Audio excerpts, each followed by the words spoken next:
o que faz, né, há tantos anos o professor John Lott, né, que é um economista, uma pessoa que realmente trata de números, né, e como ele mesmo diz, né, ele não fala de liberdade, porque isso já tem muita gente falando nos Estados Unidos, né, o que ele mostra, né, economicamente falando, matematicamente falando, é que sim, né, pessoas armadas trazem mais segurança, não o inverso. E agora então ficamos com o querido professor John Lott para a sua exposição.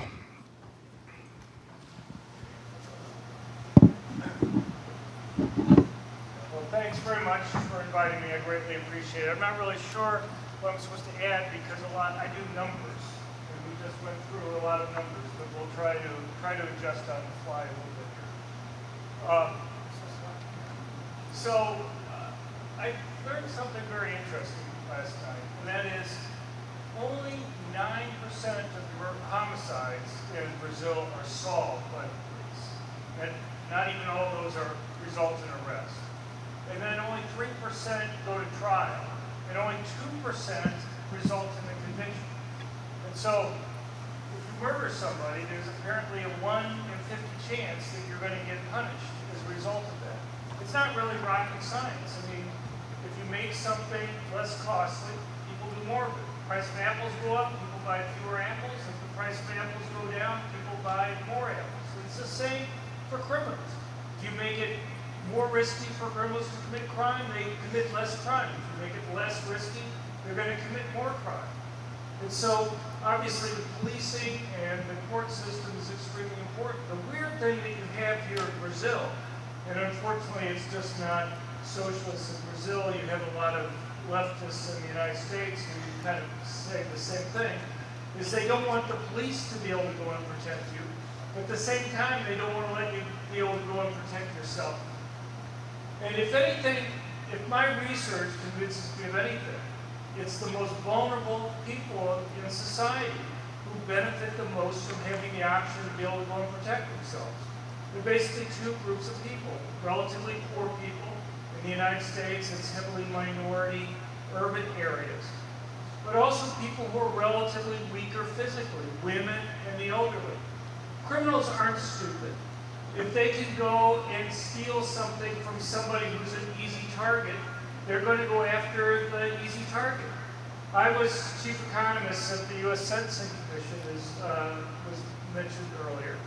And basically we were responsible for setting the criminal penalties for all federal crimes. I must have read over 1,000 trial transcripts.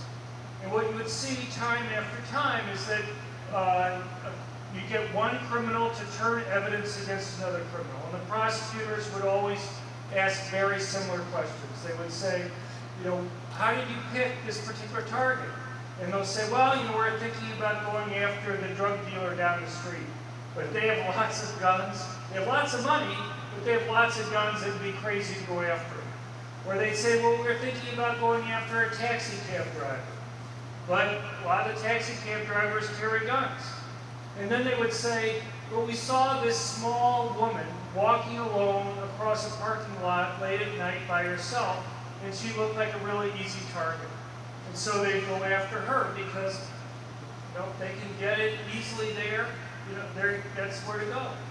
But just as you can make it risky for criminals to commit crimes with higher arrest rates, higher conviction rates, longer prison sentences, the fact that a would-be victim can defend themselves can also make it more risky for criminals to go and commit crimes.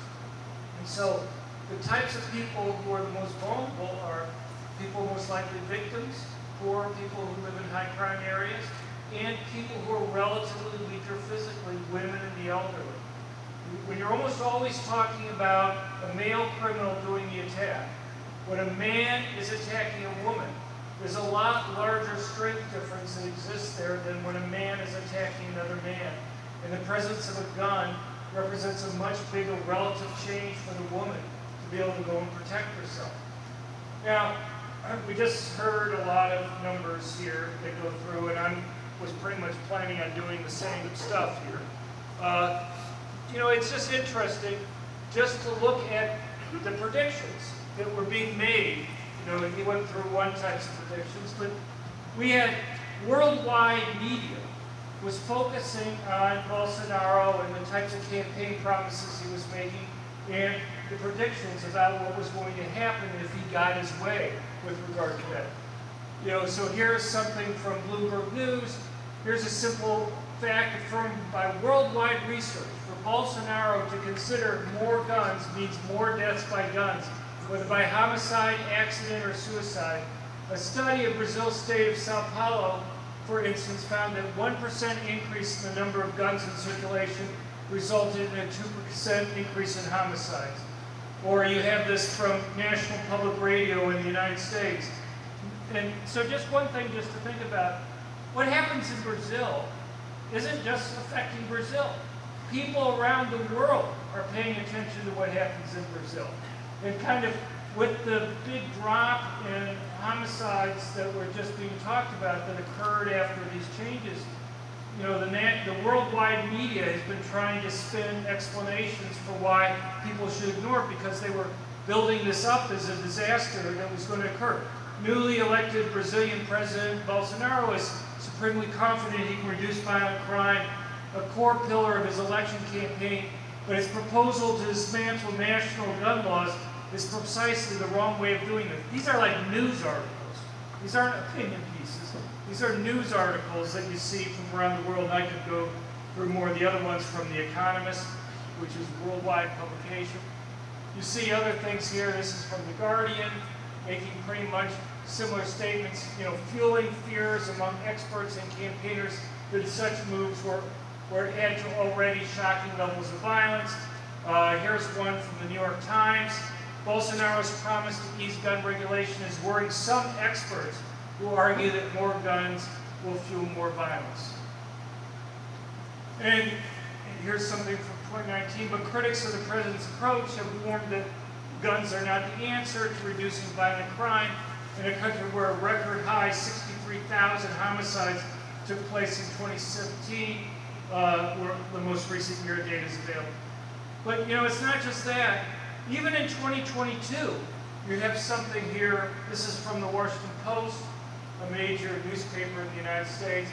Research consistently shows that when private gun ownership goes up, killings follow. Every 1% increase in firearm ownership is associated with a 0.6% increase in overall homicide rates and a 0.9% increase in firearm homicide rates, according to Daniel Webster, a professor at Johns Hopkins Bloomberg School of Public Health. And I could go on. There are dozens and dozens of these things. So just to give you an example, so we have some of the claims. Let's just take this one here. Every 1% increase in firearm ownership is associated with a 0.6% increase in overall homicides. Well, one of the things that was pointed out is kind of the weirdness with the numbers in Brazil. I work with lots of different country data. I don't think I've ever seen the same country produce so many different numbers for different facts. So like you look at how gun ownership has changed, I can find like 3 different government measures for what the gun ownership license were each year. And there are big differences across these numbers. You got differences in homicide rates. I can find at least 3 different measures for it. And the problem is that these gaps are so large that you can almost get any result you want sometimes. And it really, you would think, can you count the number of homicides in your country? Should that be a difficult thing to go and tell you how many people were murdered, okay, or homicides? And as I say, I've looked at data for lots of countries. I don't think I've ever seen as much noise in the data as I see here in Brazil, whether it's not developed countries or undeveloped countries with regard to that. But you can see, so one set of statistics for licensed ownership from government sources is that there were 117,000 licensed firearm owners in Brazil in 2018. And in 2022, there were 783,000. So that's a 569% increase. So if you believe that, okay, you got a 500, let's say 600% increases to round it off. that would be a 360% increase in homicides that they were predicting. These are still claims that they're making this last December, that there's this relationship with Brazil. You would think they would say, okay, I just had this huge increase. I don't think homicides increased by 360%. So it would go from like, 27 per 100,000. It would be over 100 per 100,000 if they had that type of change. Obviously, that didn't happen. It was just pointed out. It fell, though it depends on what numbers you pick there. It could be by 34% just going from 2018 to 2021. So, so as I mentioned, there's this real problem with accuracy in the numbers. It just seems like if you're going to have a debate, so just in 2021, the numbers I found one government source that said it was 48,000, another government source put it at 41,000, another government source put it at 37,000 homicides. These are big differences, guys, in the numbers there. And so this is kind of using one set of estimates that change. This is another set, and I can show you a third. So obviously Lula's had some huge changes here. Bans on gun sales and ammunition, ban on concealed carry. Obviously these have changed a little bit over time. Reduced the number of guns that people can legally own. And I guess as of a couple weeks ago, he was putting out the first changes in the licensing rules that were there. So this is what I did. I showed you all these quotes from worldwide media predicting the disaster under Bolsonaro, and I could show you equal numbers of ones that were showing under Lula you're going to have nirvana occur because they're going to get rid of the guns, and so everybody's going to be safe now in Brazil. This is an aside. I was talking to a prosecutor last night who I guess had prosecuted something like 130 homicide cases, and he said, in that one case of the homicide cases that he had, did the person legally own the gun that was being used? So, the problem that you face is that criminals still get guns. Law-abiding citizens are the ones who obey these rules. And you have to worry that you can actually have the wrong effect. So what I did was, you have all these left-wing academics in the United States. I mentioned Dan Webster in one of the quotes earlier, who the media goes to all the time. They're the experts that they want to quote. And so I went to 13 of these very prominent gun control academics. I said, look, you guys think that what's happening in Brazil is great. I'll make you a bet. If the homicide rate goes up, I pay you $1,000. If it goes down, you pay me $1,000. These guys make pretty strong claims. I mean, if you believe Daniel Webster's quote that I just showed you from the Washington Post, he should think this is an easy bet to go and get, right? He wouldn't bet me. In fact, he wouldn't even respond to me. None of these 13 guys were willing to accept my bet that was there. Now why do I do this? Well, one of the reasons why I do this is that people can always kind of come up with rationalizations afterwards. So like in the case of Brazil here, one of the things that you see is that, well, the population aged during the period from 2018 to 2021 or 2022. And that's true. The population between ages 18 and 29, that percentage of the population did fall a little bit during that period of time. Well, let me ask you a question. Do you think people in 2018 could realize that the age group between 12 and 29 was going to decline a little bit? Or was it just they discovered in 2022 that the population was getting older? It's not like people are born at age 12, right? You kind of know people that are in the pipeline and are going to be getting the next birthday coming up. It's not like you just are surprised, boy, we have a lot fewer people at age 11 than I thought we did a year ago. And so what you want to try to do is get people on the record beforehand so they are committed to say, well, it's not like I didn't know the age distribution of the population beforehand. And the other reason is I wanted something that would be memorialized so that these guys couldn't back away from it, and to make it newsworthy. I suggest, I couldn't get any of these guys to do it, but maybe you guys in Brazil, maybe Benny can do it, or our other speaker up here can get, get some of these guys to say, look, by the time we have the next presidential election, will the homicide, will the murder rate be higher or lower than it is right now? Make them put their money on it. The thing is, it's more newsworthy if you can actually get them to bet. I couldn't do it. In fact, I had a couple of newspapers that I tried to publish the op-ed in. Said, well, if you can get somebody to bet, we'll run the op-ed.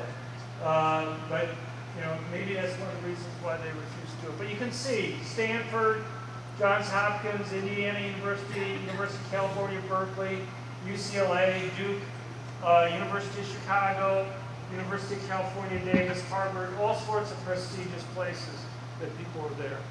So I kind of mentioned some of the reasons that they were giving here. I'm gonna skip this, but it's not. One of the things, I was talking to some people in police last night here, and I've talked to them before. Police tend to be much more conservative, much more kind of in your lane of thinking than surely people in the media are, and surely a lot of politicians are. And the reason is because they see firsthand how important having a gun is in their own life. If you look at surveys of police in the United States, police are extremely supportive of private ownership of guns. Look, police believe that they're very important for reducing crime, and I think that there's evidence of that. But the police themselves understand that they virtually always arrive on the crime scene after the crime's occurred. I wouldn't be surprised in Brazil if they're even more supportive, because they know even if they do arrive, the person's not likely to get convicted. That you have almost nobody that actually goes and gets punished for the types of crimes that they commit. But I haven't seen any surveys here. But here are a couple of survey questions from an organization called Police One, which has about 450,000 members. 380,000 of them are active, full-time law enforcement. The other 70,000 are retired. And they say on a 1 to 5 scale, 1 being low, 5 being high, how important do you think legally armed citizens are to reducing overall crime? And basically, about 55% say it's extremely important, 22% say it's very important, and all these say it's important to some degree, but you get an idea here that you have like about 77% thinks it's either extremely important or very important reducing crime.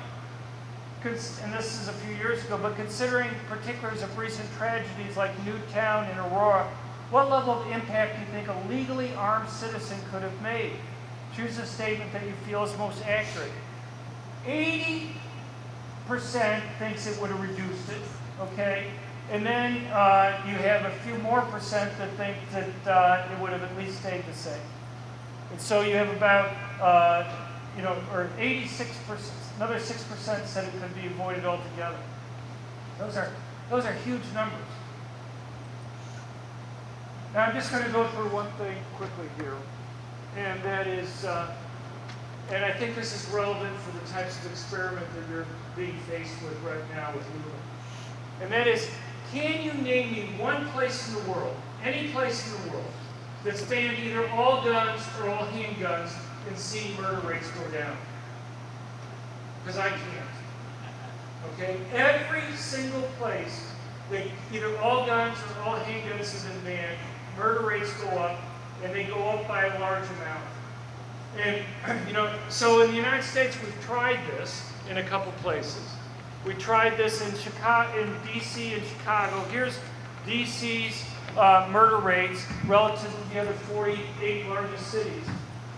Their handgun ban went into effect in February 1977. D.C.'s murder rate was falling relative to other cities up until the point where they had the ban, and then it went up. It stayed high and ended up being about 80% higher by the end of the period. And this is for Chicago. This is Chicago's murder rate relative to the other 9 largest cities in the United States. Chicago's murder rate was falling very consistently right up until their ban went into effect in November 1982. And at that point, it stopped falling and basically started to rise afterwards. Now, in the United States, gun control advocates will tell you, well, that's not a fair test that happened. And the reason why they'll say that is because unless you ban guns every place in the country, people could still get guns from Maryland or Virginia or from the rest of Illinois or Indiana. There are a couple problems with that. One, if they really thought it was going to fail, it would have been nice if they'd kind of told us before the law was passed that they thought it was going to not work, okay? The other thing is, that doesn't really explain why the murder rate rose. It may explain why it didn't fall as much as people were predicting, because criminals supposedly could have gotten guns from these other places to begin with. But there's a third thing here, and that is there are whole nations that have banned guns. Whole island nations, which don't even have a neighbor to go and blame, that have banned guns. And yet you see the same pattern every single time. I'll just show you a couple graphs for some island nations. So this is Ireland. Ireland's gun ban went into effect in 1972. You can see their murder rate was bouncing around right up until then, and as soon as the ban went into effect, their murder rate went up, stayed very high afterwards. Now, people are going to say some of this stuff is drug gang related, and there's no doubt about that, but even if you remove the drug gang heavy violence that's there, it's still much higher than it was before, and the drug gang stuff is not irrelevant, as I'll talk about in a minute. Here's Jamaica. Jamaica's ban went into effect in 1975. Jamaica's murder rate was actually very similar to the murder rate in the United States right up until its ban went into effect, and then it rose. Now here's some political violence that was occurring here, and over here is some drug gang violence. But even taking those out, it was still much higher afterwards than it was before. But the thing is, saying you can take away drug gang violence really isn't a serious thing. Because drug gangs, it's not like a drug gang can go to the police and say, you know, this other gang stole my drugs. Can you help us get them back? All right? So what happens is that the drug gangs go and set up their own little militaries in order to go and protect that valuable property. A comment I often make is, with regard to the United States, but let's apply it to Brazil. Let's say I can click my fingers and cause all guns in the country to disappear, both law-abiding and criminal guns to disappear. And let's say I can cause all illegal drugs to disappear. How long do you think it would be before illegal drugs started coming back into Brazil? I would assume it's pretty quickly. I know in the United States it'd be like 20 minutes before you start having illegal drugs started coming back into a place like El Paso. And how long would it be before the drug gangs would go and bring in the weapons that they need to go and protect that valuable property that they have? They bring it at the same time. This is very valuable property. If you're not protecting them, somebody's going to steal it from you and they're going to go and sell it. And the thing is, not only do drug gangs have both drugs and guns, they can make money selling drugs, but if they have weapons that other people want, they'll make money selling the weapons. In the United States, a major source of illegal guns in the United States are drug gangs. I bet you it's the same thing that occurs here in Brazil. And so you may not have the drug gang problem that we have in the United States, but it's going to be just as difficult trying to control it. And here's something for Britain. Britain banned handguns in January 1997. You can see the huge increase that occurred over the next 8 years, and then it started to fall.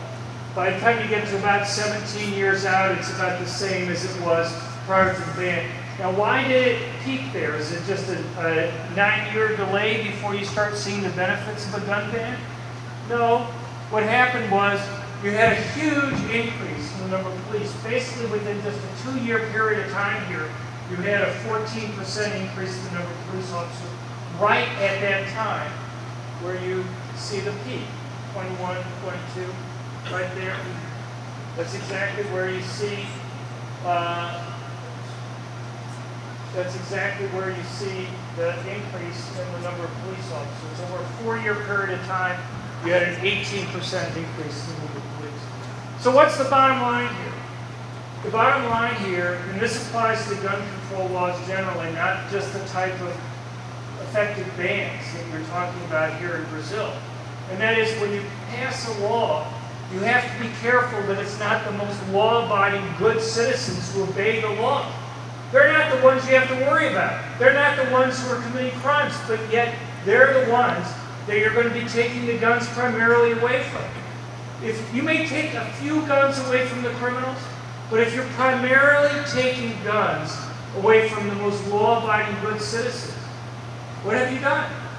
You made it relatively easier for criminals to go and commit crimes because they're not going to have to worry about their victims being able to go and defend themselves. I'll leave you with one other statistic. We have something called hot burglaries that occur. These are burglaries that occur while the residents are in the dwelling. In the United States, compared, we have this for multiple countries. I don't know the numbers for Brazil, but maybe because you guys have crazy numbers here. But compare the United States to, let's say, the United Kingdom. The UK has twice the burglary rate that the United States has. But more than that, 13% of burglaries in the United States occur while the residents are in the house. In the UK, it's about 60% of the burglaries occur while the residents are at home. Now, there's one other piece of information I'll give you. These different countries do surveys of burglars who are in jail to kind of ask them all sorts of questions. And one of the questions that they've asked across these different countries is how long do you spend what they call casing a home, looking around before you break in the United States versus the burglars in the UK. It turns out American burglars spend about twice as long checking out the house before they break in. Now, why do you think that is? The reason why American burglars do it is they're worried about getting shot. The way to protect yourself, to make sure you don't get shot, is if nobody's home. Because then there's nobody to go and shoot you there.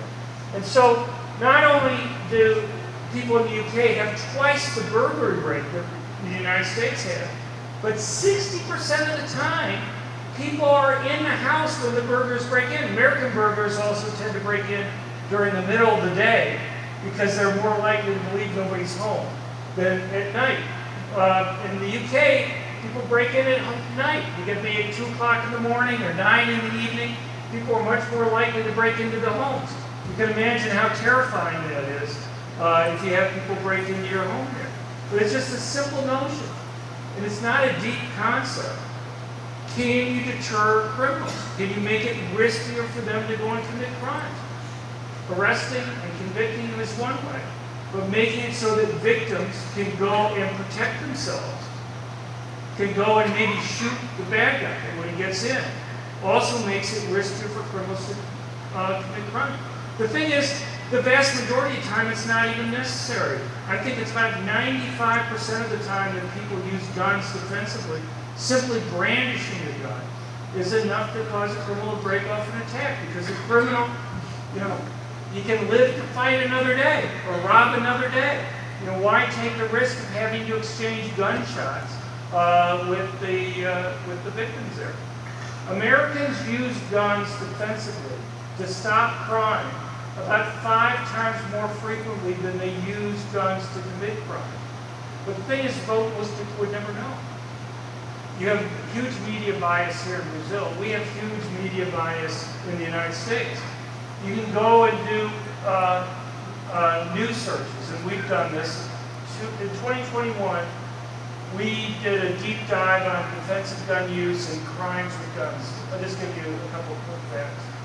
If you look at the 5 largest newspapers in the United States, USA Today, the Wall Street Journal, the New York Times, the Los Angeles Times, and the Washington Post, between those 5 outlets, they had over 2,700 news stories about crimes committed with guns. Over that same period of time, they had 10 defensive gun use stories that they had. and most of those had something that went wrong with it. It's just, you can think you're a well-read person, you read the big newspaper outlets, you watch CNN and MSNBC, who had zero defensive gun news stories over the course of that year. And you think, well, why not get rid of guns? Because all you hear about is bad things that happen. You don't hear about any of the benefits. Nobody who watches those or reads, thinks that they're well-read in terms of the news, would have any clue that the evidence from the Department of Justice indicates that people use guns defensively 5 times more frequently to stop crime than they used to commit them. And so it's not surprising that you have a lot of people who want bad guns, because that's all they hear, bad things that happen and none of the benefits. And so you have to change that. And the only way you can change that is by educating people. And what you need to do is write op-ed pieces. You need to go and contact media. It's a non-trivial task. I'm sure I have one person here from the United States, Carrie, can tell you the battles that she's gone through, and I can tell you myself. I've probably written a few thousand op-ed pieces, and I've probably been on thousands of radio shows and stuff like that. But it's kind of a never-ending fight there to try to get into even the mainstream media. But I wish you luck on this, and I'm happy to help, and I'm sure we all are. But you know, it's just when you talk to people, the last thing I'll leave you with, it's a question of safety. It's a question of doing things that will save lives. And if Lula isn't willing to go and fix the problem that you have with police, where 2% of homicides result in a conviction. Okay, if he can't fix that, and I know he's not going to be able to fix that, then he has to explain why he's not going to let people be able to go and defend themselves. Anyway, I appreciate your time. Thank you very much.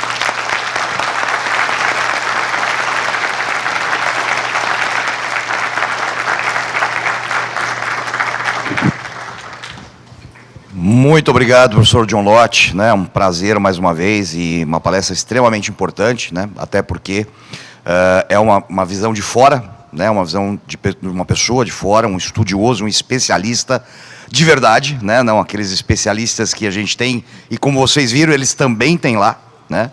A questão da aposta, né? Quantas vezes nós tentamos fazer isso, né, Rebelo?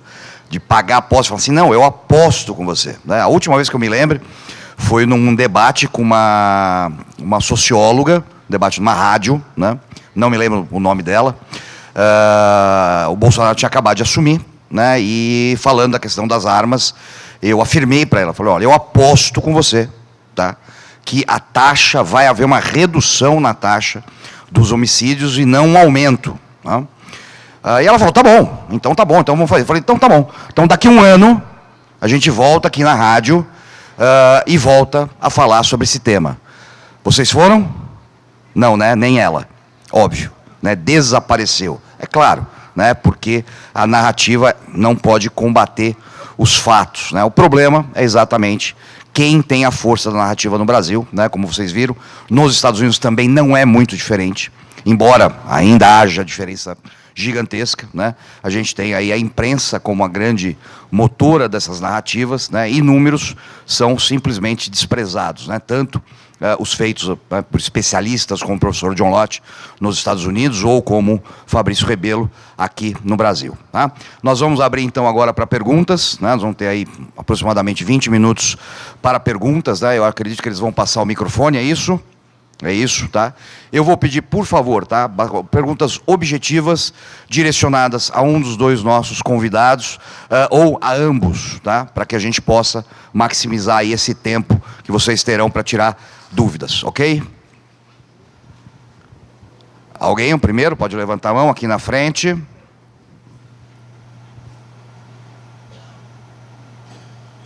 Boa noite, Iberê. Boa noite, professor John Lott e Fabrício Rebelo.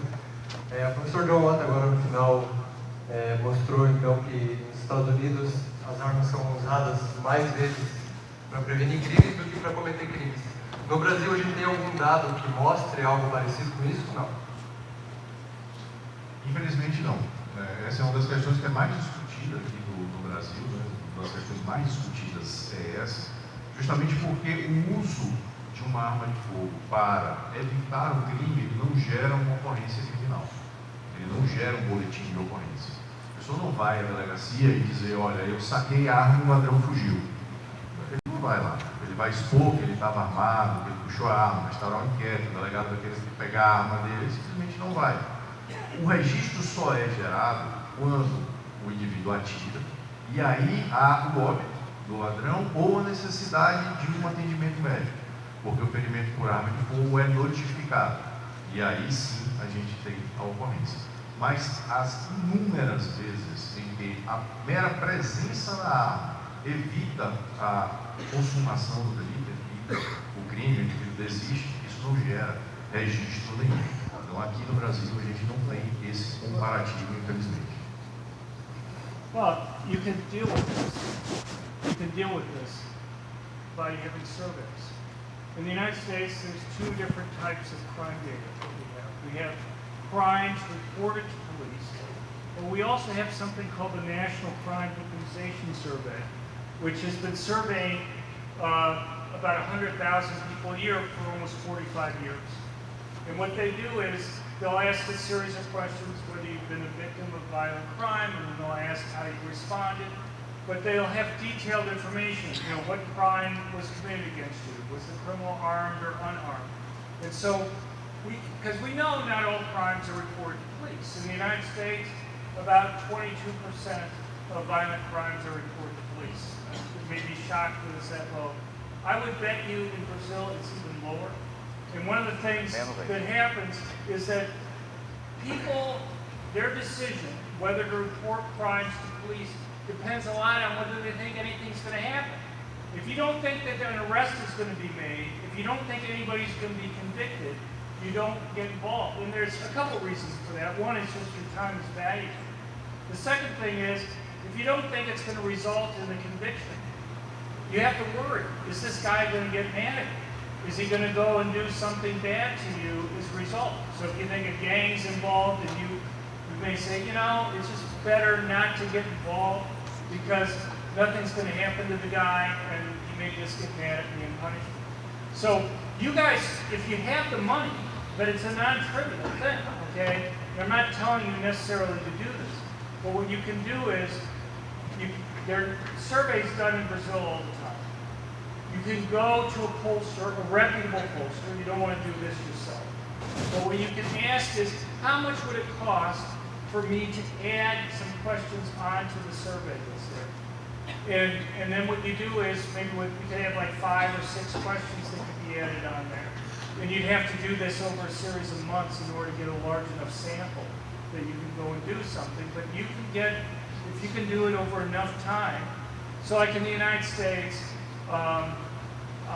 there's a pollster that I know that he'll charge me like $2,000 for each question that I add to a survey where he has 1,000 people that he surveys. And you know, maybe you'd have to do that for like 10 months or something. So you have 5 questions times $2,000 each. So that's 10 for 10 months. We're talking about $100,000 basically there. But you can do that then. You can get a rough idea. And I would have to talk to you about how to set up the survey to get it kind of scientifically accurate and get rid of issues like false positives. But that would at least give you some idea. My concern is, if you're going to do the survey, you better do it soon, because with all these regulations and stuff, it may be, you know, people may be less using guns defensively, and you know, now as I understand it, people can't carry concealed anymore, and so, you know, those types of cases aren't going to be occurring, and people's memories fade in terms of getting dates correct on everything, and so. If you're going to do that, you do it relatively soon. Do it for asking people about last year, and hopefully you get some information. And then you can compare it to, you know, we have gun crimes that are reported to police, and you can compare it to that just to get an idea of kind of the ratio there in terms of. Gostaria de fazer um adendo aqui até para o professor John Lott. saber, né, os problemas que nós enfrentamos nesse sentido. E uma coisa que nós, né, eu e o Fabrício, conversamos algumas vezes sobre isso, o grande problema, a grande perda que a gente teve, né, de chance nos últimos 4 anos, foi exatamente de se gerar algum tipo de pesquisa nesse sentido. Não se gerou uma só linha de dados e pesquisas em 4 anos no que diz respeito ao acesso às armas de fogo e o seu uso defensivo, por exemplo. Infelizmente, né, há anos, desde que eu fundei lá, há décadas atrás, o Movimento Viva Brasil, que não existe mais, e um dos problemas dele não existir mais é a questão da falta de financiamento para qualquer tipo de pesquisa no Brasil. Infelizmente, os empresários brasileiros, muito diferente, né, da maioria dos grandes empresários americanos, inclusive empresários do ramo, jamais colocou R$ 1 numa pesquisa nacional sobre o tema ou num estudo nacional sobre o tema. Portanto, né, nós nunca tivemos e, infelizmente, não teremos esse tipo de dado disponível no Brasil, por falta de um envolvimento real, né? O empresário brasileiro conservador, ou dito conservador, né, ele está muito mais preocupado em aparecer do que em financiar alguma coisa que vai ser usada para se estruturar uma política, por exemplo, futura de segurança pública, né? Então, enquanto a gente não mudar esse quadro, a gente vai continuar tendo esse problema. E que bom, né, que o professor John Lott está aqui falando isso hoje, embasando essa nossa tese, que não é nova, né, Rebelo? Desse problema que a gente tem e, quem sabe, né, um dia os nossos empresários e aqueles que têm dinheiro para investir nisso consigam entender, né, a importância da existência desse tipo de pesquisa. Mas, por enquanto, a gente não tem nada disso. Right. Well, in the United States, we don't have business people funding what we do. I don't take any money. My Crime Prevention Research Center, we don't take $1 from anybody in the firearms industry. We don't take any money from the NRA. We don't take any money from anybody related to it. And there's a simple reason for that, and that is when I talk to the media, one of the first questions I very frequently get asked is, do you get money from the NRA or from a gun group? And I have to tell them no, because if I told them yes, then they wouldn't take me seriously. Now there's an asymmetry there. You know, somebody like Michael Bloomberg spends hundreds of millions of dollars each year on firearms research. Nobody asks them about that. But look, I pay for surveys. We do surveys. If you read our website, and by the way, if you want to see our research, you can go to crimeresearch.org and you can sign up for our emails where we put out information on things, which I hope you'll find useful over time. But what you need to do is just, you have an email list. I mean, I don't know how many people you have on your email list. How many people do you have on your email list? Do you have an email list? Do you send out emails to people? São, hoje, aproximadamente, nós temos nas minhas redes sociais aí 1 milhão de pessoas. I wish I had 1 million followers. Okay? I wish I had 100,000 followers on social media. I wish I had 50,000. So you're doing pretty well. And so, you know, you have 1 million followers. Let's say you get 5% that are willing to put in $10 each or something like that. You're going to have more than enough money to go and do a lot of the research that we're talking about here. You don't even need that many to put in very much money. And that's kind of the way I've raised it. Now, every once in a while, like, there are a couple people that end up giving a large amount of money to me. So like what I would do when I started was I would write a thank you note to anybody that would give us $50. And for a while, that wasn't too much work to do. But there's this one guy, he gave me $50. I wrote him a thank you note. He came back and gave me 100. I wrote him another thank you note. He came back and gave me 1,000. I wrote him another thank you note. He gave me 150,000. So, you know, it's just, he hadn't gotten thank you notes from anybody before. So I don't know if that's a great thing, advice, but it's just, the point is, you have an amazing setup here, okay? Over 1 million followers here. you know, even if you have a tiny amount of money from each person, or even if most of them don't give, you could do a lot of research with that. And you just have to convince people that you will produce something that's going to be valuable. You got a smart guy right here that can go and help out with some of this stuff. And I'm happy to help. And you know, Carrie here is happy to help too on stuff. She's with my organization. And there's a lot that can be done. You know, so part of the money I would go and I would do the research, and then I'd hire a PR person. Look, you guys know better how to spend your money than I do, okay? You know the political battles, you know how difficult it is. All I would say is there are experts that you can hire to help you to deal with different aspects of these problems that are here. And that's the advice that I would give. I just wish I had 1 million followers. So, you know, get emails. Ask people to give you emails, and then regularly put out, you know, an email blast, like once a month or once every 2 weeks or something, with some new work that you've done. Show the people that you can go and produce stuff. I've had people that have been on our email list. I only have 17,000 people on our email list. I wish I had 100,000 on it. But we've been able to raise hundreds of thousands of dollars by that. And, you know, it's just, you know, you'd be surprised. Even if people only give a small amount, it adds up in the end. Eu vou pedir para o Rebelo, né, falar um pouquinho sobre esse grande problema que a gente tem, né, com essa falta de vontade associativa que, no geral, o brasileiro tem, a dificuldade que isso gera, né, e o Rebelo passa por isso até hoje, já passou muito, então, por favor, Rebelo. Confesso que eu fico um pouco frustrado com a manifestação do professor John Lott, porque ao longo de, já no meu caso, já 2 décadas, Pelé, muito mais do que isso, nós tentamos de absolutamente tudo que nós conhecíamos para gerar algum tipo de engajamento e para produzir alguma coisa. E nós chegamos ao ponto de nós termos, né, durante o governo anterior, quando nós pensávamos que ia ser produzido alguma coisa, aí eu via deputados da nossa base irem para a rede social reproduzir os meus estudos. Então, porque eu fazia lá sozinho no CEPED, eu precisando de alguém que campasse aquilo, vamos expandir isso aqui. O cara pegava um estudo meu e publicava aqui agora. Não é disso que a gente precisa. A gente não consegue, aqui no Brasil, ao longo desses anos de luta, um engajamento. O Viva Brasil passou por isso, o Bené passou por isso.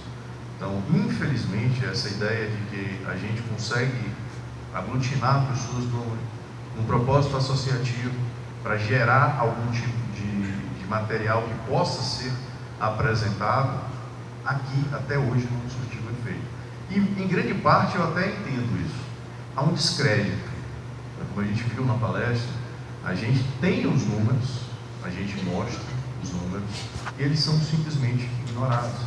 Então a gente tem um sistema inteiro contra a divulgação disso.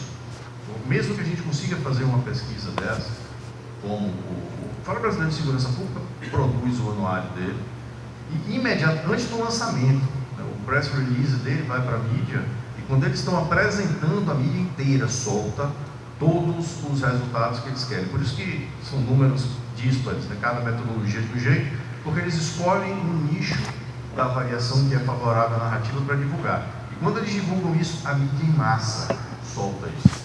E o que é que nós sentimos? No sentido contrário, fica a impressão para a gente que, por mais que a gente produza, por mais que a gente evidencie, a gente não vai ter esse alcance. E aqui no Brasil, infelizmente ainda, a grande mídia tem um poder gigantesco sobre a aceitação da informação. A gente está quebrando isso muito devagar, com as redes sociais, com a possibilidade de um contato direto, mas é um caminho que ainda é imensamente longo. A realidade brasileira não é a realidade dos grandes centros urbanos, não é a realidade dos estados aqui do sul. A gente tem uma realidade completamente diferente em rincões no interior, que a pessoa passa o dia inteiro, muitas vezes, com um rádio ligado, sintonizando a Rádio Globo, e o que é verdade é o que sai ali. se não saiu ali, não é verdade. Então a gente tem esse imenso desafio ainda pela frente. Just one fast thing, and that is, I wish I was as good at social media as Benny is for doing this stuff, but it's very difficult. Even in the United States, it's very difficult to kind of break through on the mainstream media, and it's worse now than it was 20 years ago or so. But I think with, you know, I can learn something from you all in terms of how you deal with social media, because I'm not that good. One of the reasons why I've hired Terry is to try to help me with that and learn some of the stuff on that. But you know, I'm sure she'll be the first to tell you I'm a slow learner on things. But in any case, you know, there are skills that I've developed over time that maybe I can help you guys with. So, for example, how to write an op-ed piece. You know how to get it placed. And I know it can be hard, but and the thing is, you can't just rely on yourself to go and have connections with the media. You hire a PR person. How are they cheap? No, they're not cheap. But you hire people who have the ears of producers out there to get you on the shows that are there. You do the research, you have it released, you give a reporter an exclusive. So there must be somebody that you can find someplace in the media that will go and write a story on. It may be hard, maybe a while to go and find it, but the PR people may be able to help you with that too. And then when you get that out, when you break that through, then the PR person can go and take it to different media outlets to discuss it. It's there. So, look, again, I'm not going to argue I'm perfect on this stuff, but it's something that I've gradually learned how to do over time. And you guys can teach me about how to do social media maybe, and I can help on some other areas.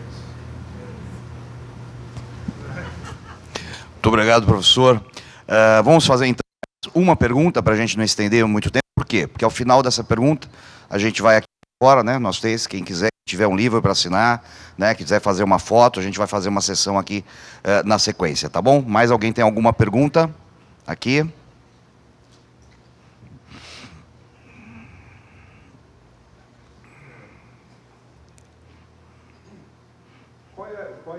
Existem dados assim, que mostrem como é a visão da polícia norte-americana sobre seria a favor ou contra o porte de arma por civis, mesmo a gente sabendo que há uma grande variação entre os estados, mas existe um dado geral assim, que mostre apoio ou repúdio pelos policiais a essa ideia? Isso, você está falando dos Estados Unidos ou do Brasil? Dos Estados Unidos. Dos Estados Unidos, na realidade, o professor John Lott já falou sobre isso, né?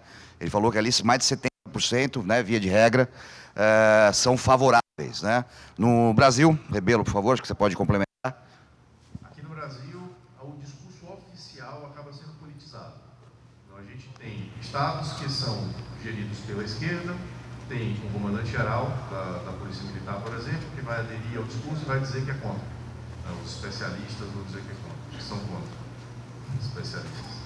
Aqui, estados que são geridos por um partido de viés de direita, você ainda vai encontrar alguém que tem uma visão mais pragmática e que entenda a participação da sociedade se pode chamar macro sistema de segurança pública, com o cidadão armado sendo mais um fator de inibição da criminalidade. Como o professor John Lott bem disse, né?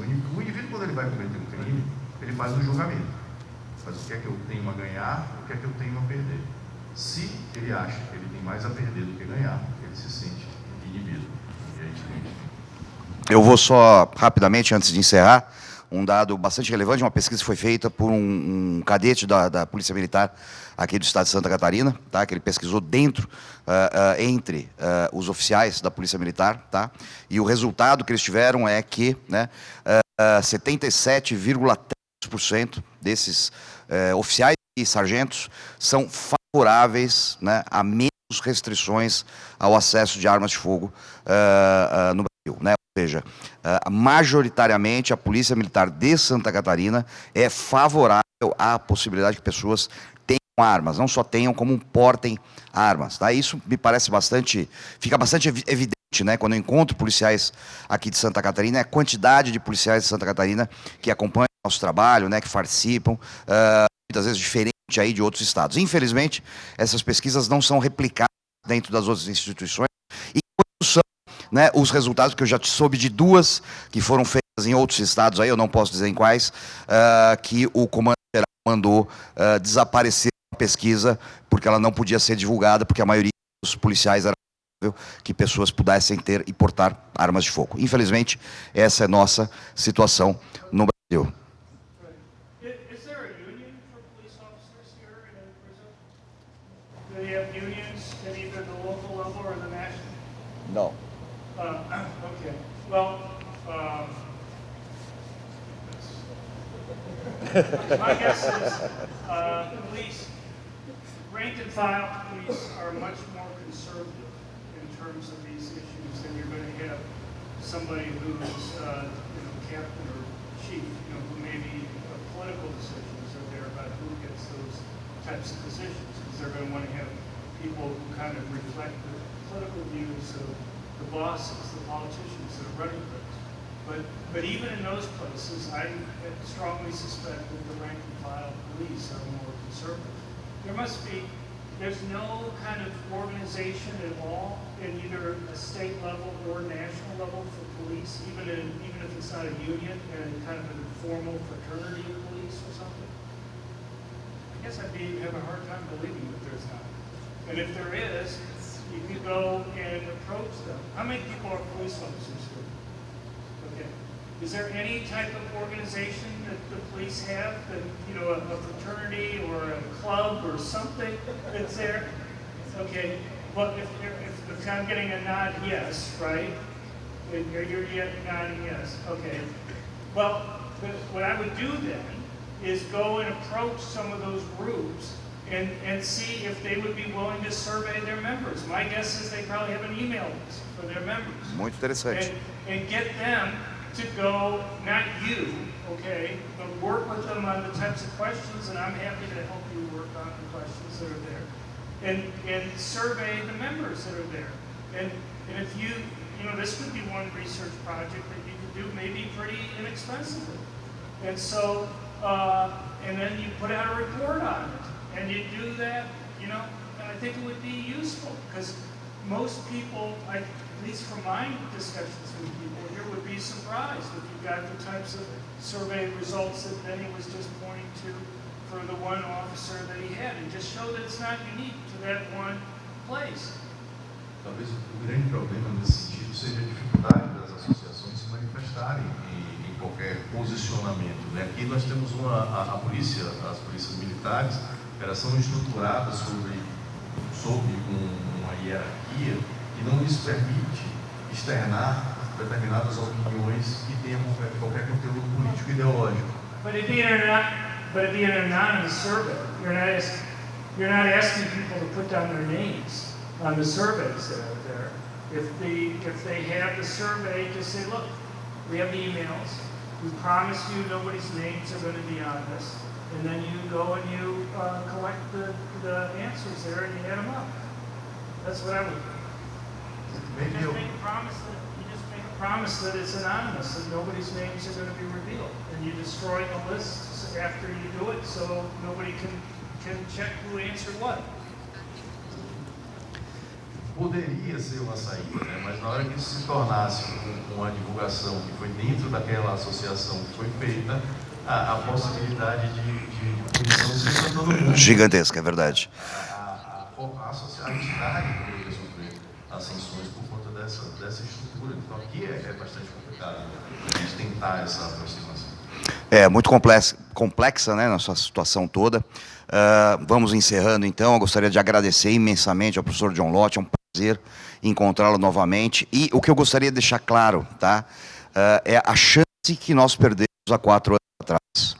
Há 4 anos atrás, o professor John Lott se dispôs a vir gratuitamente para o Brasil, tá, para debater esse assunto dentro do Congresso Nacional, para apresentar de forma mais completa as soluções, as proposições que ele está fazendo nesse momento. Ele é alguém que sabe do que está falando, porque ele fez isso há 20 inteira e ele não conseguiu a atenção de absolutamente ninguém dentro do Congresso Nacional. Ninguém. Quando eu disse ninguém, é ninguém.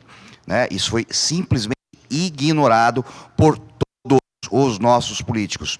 Vou repetir, por todos os políticos, do Executivo ao Legislativo. Então, perdemos uma grande chance. Mas a guerra não acabou. Né? Nós tivemos já uma amostrinha, né, do que ele conhece, do que ele é capaz e do que é possível fazer ainda no Brasil. Então, a gente tem que seguir esse rumo, né, porque, como eu cansei já de falar, o que a gente não pode é desistir. Mais uma vez, professor John Lott, muito obrigado. Rebelo, meu querido amigo, o bom baiano, muito obrigado a todos vocês e muito por essa possibilidade. Nós agradecemos.